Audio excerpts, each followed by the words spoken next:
नमस्कार साथियों, आपका स्वागत है हमारे मिशन टारगेट एकेडमी के यूट्यूब चैनल पर। आज हम फिर लेके आए हैं आपके लिए परसेंटेज पार्ट 2।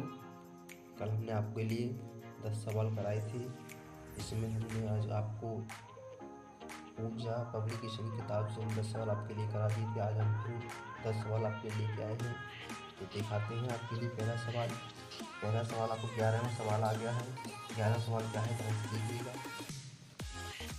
11वां सवाल कहता है, 11वां सवाल है आपका, किसी परीक्षा में एक परीक्षार्थी पूर्णांक 500 का 50% अंक प्राप्त करता है तो परीक्षार्थी का प्राप्त अंक हुआ।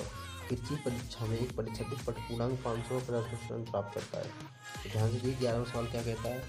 क्वेश्चन नंबर 11,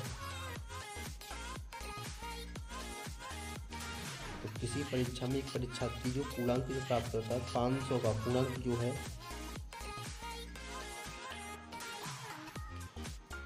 वो पूर्णांक जो दिया वो 500 दिया गया है। तो क्वेश्चन कुछ इस प्रकार है, देखिएगा। तो क्वेश्चन कुछ इस प्रकार है, किसी परीक्षा में एक परीक्षार्थी पूर्णांक 500 का 50% अंक प्राप्त करता है तो परीक्षार्थी का प्राप्त अंक कितना होगा।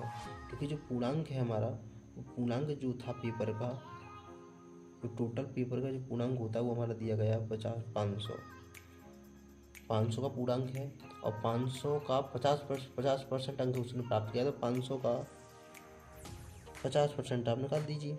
50% में सिंबल 50%, तो 500 का गुणा और 50% का सिंबल नीचे 100 लगाएंगे। 100 पंजी 500, 5 से गुणा करेंगे 50 में, 55 25 250 अंक प्राप्त करे उसने। कितने अंक प्राप्त करे उसने, उसके अंक जो आए वो 250 अंक आए। ये हो जाएगा इसका राइट आंसर। तो देख लीजिए क्या इसका उत्तर आ रहा है। तो देखिए, किसी परीक्षा में एक विद्यार्थी पूर्णांक 500 का 50 अंक प्राप्त करता है तो परीक्षा के प्राप्त अंक होगा 100, 300, 200, 250। तो ये इसका राइट आंसर आएगा 250। अगला क्वेश्चन क्या कहता है हमारा, क्वेश्चन नंबर 12 में। क्वेश्चन नंबर 12 में देखिए क्या है। तो 12वां क्वेश्चन आपका ये है कि 5 का 100% प्लस 100 का 5% कितना हुआ।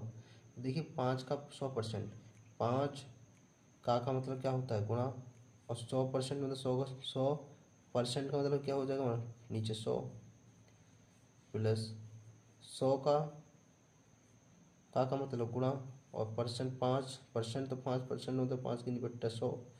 तो अब देखिएगा, देखिए इस 100 से ये 100 कट गया और इस 100 से ये 100 कट गया, तो बचा कितना हमारा, ये बचा हमारा 5 × 1 प्लस 1 × 5।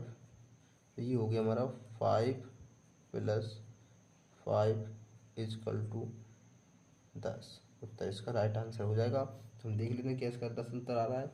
तो भाई देखिएगा, तो 12 का क्या कह रहा है क्वेश्चन, 5 का दोबारा कितना होगा, तो इसका राइट आंसर 10 हो जाएगा। ये इसका उत्तर है। धन्यवाद। अगला क्वेश्चन देखेंगे। तो क्वेश्चन नंबर 13 में आ गया है। तो ये कह रहा है रुपये 40 कितने रुपयों का 20% है। जब भी क्वेश्चन देखो ऐसा आए कि रुपये 40 कितने रुपयों का 20% है, कितने रुपये मैंने कह दी, मान लिया कि देखिए x रुपयों का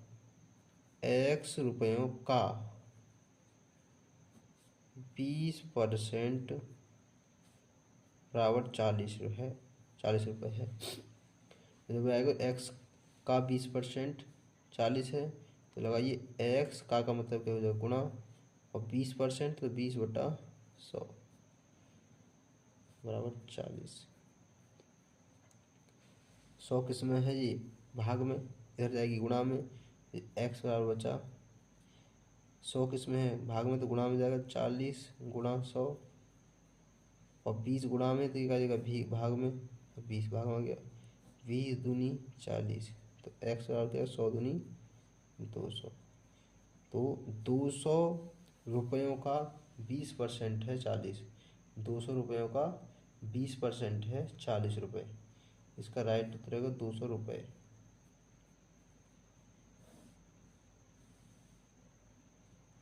आपको समझ आया होगा।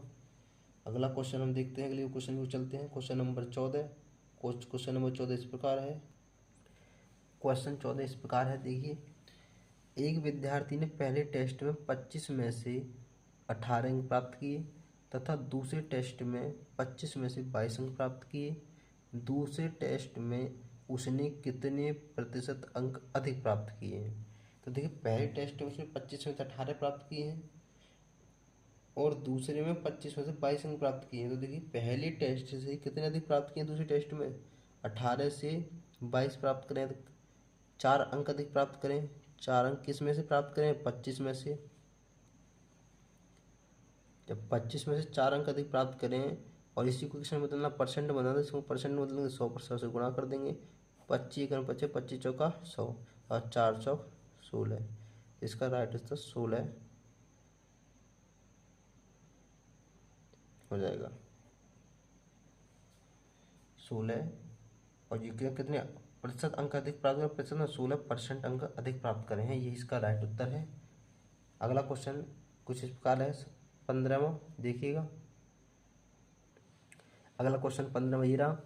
यदि एक संख्या का 5% 20 के बराबर है, यदि एक संख्या का 5% 20 के बराबर है तो संख्या क्या होगी? तो जब भी ऐसा क्वेश्चन आए तो यदि एक संख्या का जब भी आए तो मान लीजिए x का 5% किसके बराबर है? 20 के बराबर है, तो 20 के बराबर कर देना है, बराबर चिन्ह लगे 20 के बराबर। तो x का मतलब क्या होता है? गुणा, और 5% का सिंबल लगाएंगे, नीचे 100 लगाएंगे, किसके बराबर है? 20 के। ये भाग में इसे गुणा में जाएगी, ये गुणा में, ये भाग में जाएगा, तो x बराबर बचा क्या? 20 गुणा 100/5। 5 से काटोगे 20, 4 बार कट गया, तो x की वैल्यू निकल के आ गई हमारी 100 चौका 400। तो संख्या क्या है हमारी? 400 है। 400 जो है, यदि एक संख्या का मतलब 400 का 5% 20 के बराबर होगा, यही इसका राइट उत्तर है।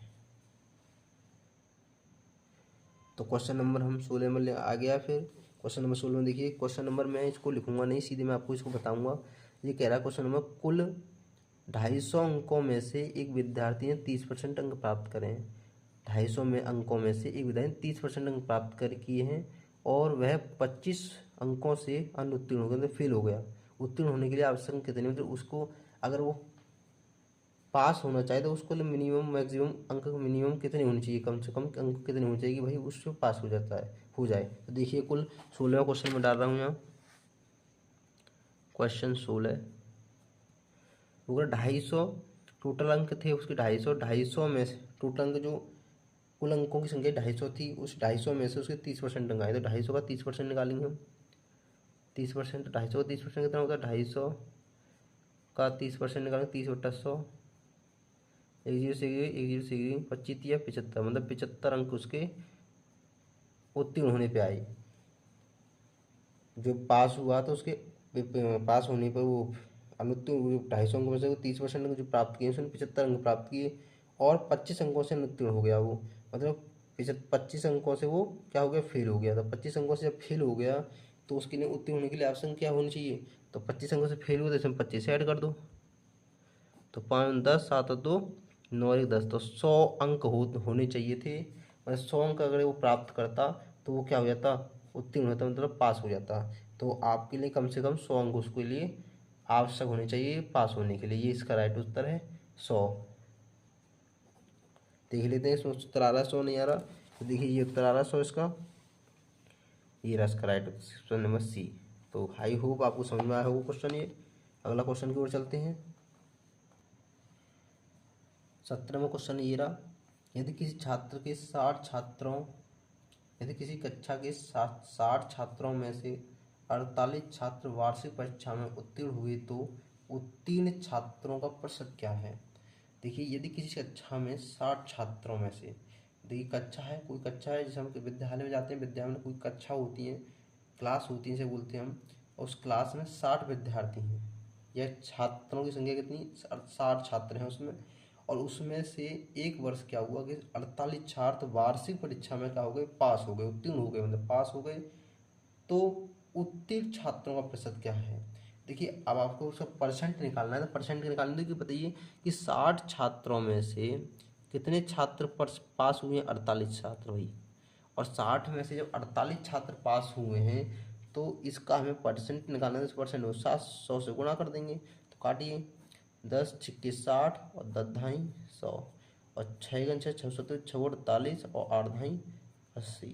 तो ये 80 क्या है, 80% क्या हो गया, छात्र हमारे उत्तीर्ण हुए थे हमारे, मतलब उस साल उस वार्षिक परीक्षा में ये 48 जो छात्र पास हुए, जो 48 60 का कितना परसेंट है, 80%, मतलब 80% छात्र क्या हुए, पास हो गए, इसलिए इसका राइट आंसर 80 हो जाएगा। और किताब में हम दिखा देते हैं आपको इसका उत्तर। देखिए उसका उत्तर क्या आ रहा है, 70वां क्वेश्चन कह रहा है यदि ये वाला, यदि किसी 60 छात्रों में से 48 छात्र वार्षिक परीक्षा में उत्तीर्ण हुए तो उत्तीर्ण छात्रों का प्रतिशत कितना हो गया, 80% हो जाएगा। और 17वां क्वेश्चन है, 17वें क्वेश्चन का उत्तर क्या है, 4 है, मतलब 80%।